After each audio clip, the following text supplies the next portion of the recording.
is also here. Charbel Risk from Oculi is going to say what Oculi is going to do. Oculi is putting the human eye in AI. Please. Good afternoon, everyone. Thanks for joining us. To answer up front what we are actually all about, we developed a new set of eyes that are optimized for machine vision. Just about every imaging sensor today you use was not developed and optimized for machine vision. We believe we are the first of that category. If you attended the talk around noontime when they were talking about what we mean by a smart sensor, it was definitely a good talk for my presentation, because the world of imaging sensor is moving slowly in the right direction to where they're adding more smarts on the imaging sensor, on the silicon piece itself. The challenges that I'm highlighting here with this approach, we basically have solved with our approach, because we've been thinking and working in that direction for many years in my previous life at the university. So we developed what we believe is going to be the new architecture for machine vision, where we are now sensing and processing in parallel. That's the only way to achieve the speed and efficiency that we as humans have in our vision. And it is also programmable. So we took the pixel from simply collecting light and outputting electrons to collecting light and outputting information. Okay?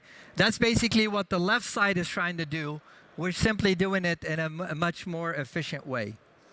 So this prototype, and we have it on display with some live demos at our booth. We would love to have you over. I'm going to show you some demos that we've done with customers now. I'll start out by showing you we actually were able to capture a bullet in flight using this sensor. Okay, I guarantee you, and no offense to all the big companies here, this is the fastest imager in the world today.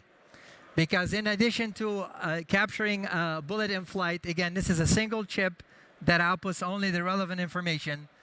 Sorry, I went too fast there, but I can't go back. Maybe I can. On the lower side, we actually captured a laser that was modulated at 50 megahertz. That's the actual output of the sensor tracking the pixel that was capturing the 50 megahertz laser. Okay? And you're doing that in milliwatts. This is not watts anymore. This is milliwatts. That's really the power of this technology. And so all of you here are probably experts in industrial applications, a lot more than I am. So in addition to speed, you have the option of outputting different things from the sensor. You can get the full frame video like every conventional sensor today, but then you can program it to give you less and less data up to what we call the actionable signal. It's not showing in this example, but I'll show it to you in a second. But in this case, you're detecting motion, or you're detecting color, or you're detecting both. So you can do an AND operation on the sensor itself to only output, and we output pixel intensity, by the way. So it's the same information that all your imaging processing algorithms use. I'm going to show you the reason why we wanted to also make it programmable. This is a metal grinder, and in that particular example, you're trying to track the actual sparks. And as you can see, the sparks come out at different speeds, and you can track the slower moving sparks at a lower frame rate effectively, better than when the sparks are moving faster. And then you increase your sampling speed to track the faster moving sparks.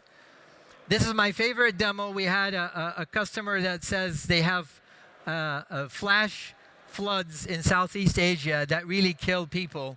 So they were wondering whether our sensor can actually estimate the rainfall.